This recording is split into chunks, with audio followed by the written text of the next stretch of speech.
Assalamualaikum warahmatullahi wabarakatuh. Saudara-saudaraku yang saya cintai, saya banggakan. Banyak yang bertanya tentang siapa sih kelompok pemberontak yang berhasil menggulingkan Presiden Suriah Bashar Assad dalam hanya waktu sekitar 1 pekan penyerbuan tiba-tiba ke pusat ibu kota Suriah sampai Presiden Bashar Assad kemudian melarikan diri. Nah, setelah saya buka-buka, kelompok pemberontak yang namanya HTS.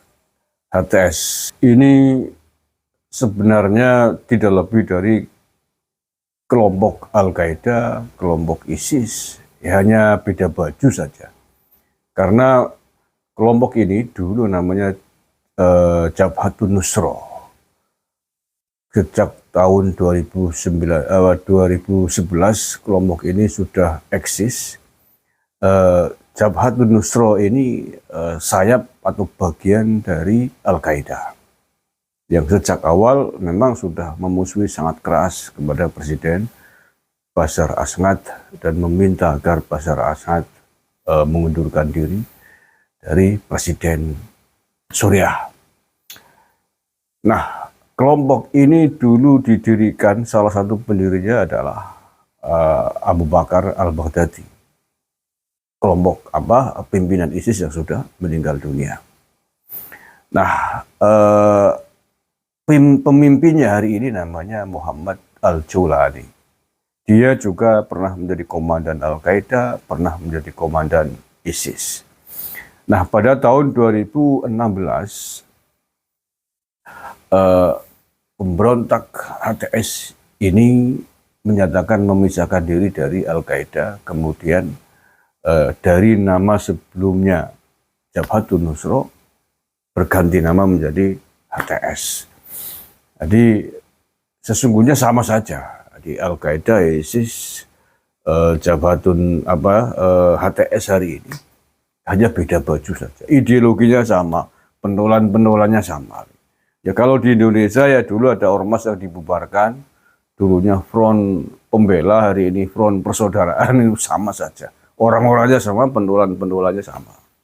Jadi kurang lebihnya itulah ya. Jadi kita tidak perlu bingung ya, kan banyak yang bertanya. Dulu kan setahu kita bahwa pemberontak kelompok yang sangat sadis, membantai sesama umat muslim di Suriah, membantai banyak umat lain di Suriah pada kurun waktu 2014-an itu ya. Namanya ISIS, kok sekarang bukan ISIS. Gitu. Nah, jadi hanya beda baju, pentolannya sama, orangnya sama. Tetapi bahwa ISIS sendiri juga masih ada. ISIS sendiri hari ini di Suriah itu masih ada. Al-Qaeda juga masih ada, ISIS masih ada.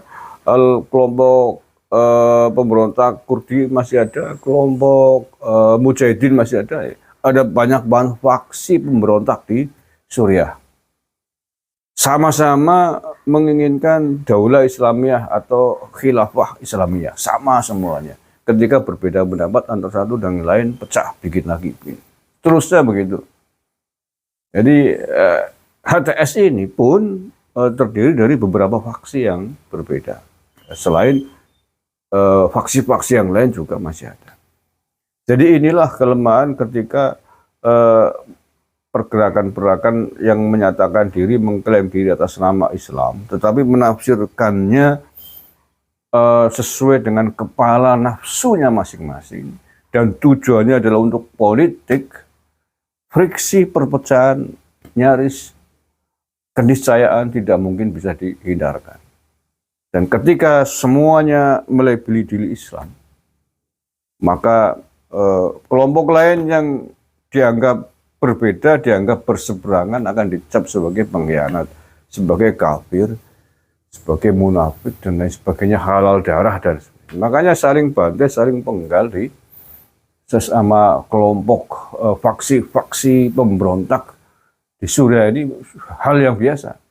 Kita masih ingat kan tragedi ketika 2014-2015an itu ketika ISIS membabi buta di Suriah. Betapa mengerikan apa yang mereka lakukan. Dan hari ini, pasca sekarang berarti sudah 2 hari ya, Minggu, Senin, Selasa ya. 2 hari Suriah digulingkan oleh HTS ini. Suriah dalam ketidakpastian. Mengapa? Bagaimana mungkin sebuah negara tanpa ada pemimpin yang jelas, tanpa ada komandan yang jelas, tanpa ada pemerintahan yang jelas? Siapakah hari ini yang punya otoritas mengendalikan Suriah dari sisi kenegaraan? Presidennya sudah mengundurkan diri, sudah melarikan diri, hari ini dilindungi di Moskow, Rusia. Makanya ketika kemudian 1 hari pasca kudeta, pasca Bashar Assad, turunkan, dijatuhkan, Israel langsung menginvasi Suriah, langsung masuk ke jantung kota Suriah. Begitu juga serdadu Turki juga masuk. Itulah resiko yang bisa terjadi ketika sebuah negara tidak punya pemimpin, tidak punya kepala negara, tidak punya presiden yang jelas. Makanya presiden atau apapun namanya, raja, kepala negara atau apapun di sebuah negara adalah mutlak, adanya wajib, ada tidak boleh jeda semenit pun ibarat.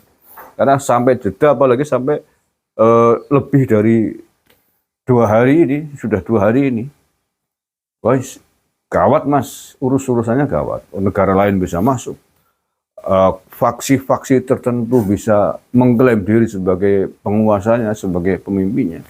Maka perang saudara, kekisruhan di negara itu tidak akan bisa dihindarkan. Di Suriah, 2 hari tanpa kepala negara, bom sudah mulai berledakan di berbagai tempat.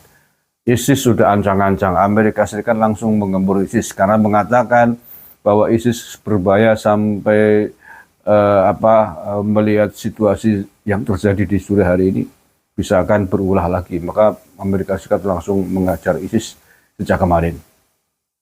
Walaupun pemimpin HTS hari ini mengatakan akan bekerja sama dengan Perdana Menteri yang hari ini dianggap kooperatif untuk mengendalikan negara, tetapi undang-undangnya mana? Undang-undang yang dipakai untuk mengayomi tentang kesepakatan antara pemberontak dengan Perdana Menteri, payung hukumnya, dan pasti memicu kecemburuan pada faksi yang lain yang ada di sekitar mereka. Faksi yang lain, loh, saya juga ikut berjuang kok sejak kemarin. Jangan biarkan, kita juga harus ambil bagian dengan negara ini. Maka pendapat-pendapat semacam itu di faksi-faksi pemberontak di Suriah ini sekarang pasti sedang bersiap-siap untuk berupaya bagaimana dia mendapatkan bagian dari negara yang tanpa komandan ini, tanpa pemimpin ini, tanpa kepala negara ini. Dan kalau begitu, maka Suriah yang penuh dengan ketidakpastian hari ini terancam berkeping-keping. Itu resiko terbaik mungkin ya, resiko terbaik. Resiko terburuknya adalah perang saudara akan berkecamuk, paling berseliweran antara pihak satu dengan yang lain, antar pendukung yang satu dengan pendukung yang lain, belum lagi campur tangan asing, Israel, Amerika Serikat, Turki, Iran. Mengerikan. Saya nggak bisa bayangin apa yang akan terjadi di Suriah hari ini. Dan siapa yang akan menentukan otoritas di Suriah ini? Payung hukumnya akan dipakai untuk menentukan, untuk menunjuk penggantinya Bashar Assad ini, kita nggak bisa bayangkan. Itulah pentingnya sebuah kepala negara di sebuah negara, pentingnya pemimpin di sebuah negara yang tidak boleh jeda semenit pun demi menjaga stabilitas negara tetap di bawah komando dan payung hukum yang jelas, sehingga siapapun, kekuatan manapun, baik dari dalam maupun dari luar negeri, tidak bisa mengintervensi sebuah negara itu. Kita doakan mudah-mudahan apa yang akan terjadi di Suriah hari ini baik-baik saja. Pergantian kekuasaan bisa berjalan dengan baik, walaupun kita tidak bisa membayangkan baiknya modelnya mau dengan cara apa. Karena kekuatan asing sudah mulai masuk, sudah mulai campur tangan dengan Suriah. Tapi anyway, Tuhan Maha Pengasih dan Maha Penyayang, mudah-mudahan rahmat Tuhan rahmat Allah Subhanahu wa taala jatuh turun di negara Suriah, negara yang sejatinya negara paling punya peradaban panjang di dataran tanah Arab. Kita doakan hari Indonesia dan mudah-mudahan Indonesia juga terbebas dari potensi-potensi kemungkinan-kemungkinan buruk seperti yang terjadi di Suriah. Amin ya Rabbal Alamin. Caranya seperti apa? Mari kita jaga kekompakan, persatuan. Jangan biarkan orang-orang keturunan bangsa asing siapapun di Indonesia ini mau mencampuri, mau bikin gaduh di negara ini. Itu caranya diantaranya. Selain kita ngisi pembangunan, kita juga harus menjaga negara ini agar bersih dari benalu-benalu yang ingin ganggu. Kita jaga ibarat tanaman, kita sirami, kita pupuk. Tapi kalau benalunya kita biarkan, suatu saat benalu ini akan besar dan akan membunuh tanaman yang kita ipuk-ipuk, tanaman yang kita rumat selama ini. Terima kasih. Assalamualaikum warahmatullahi wabarakatuh.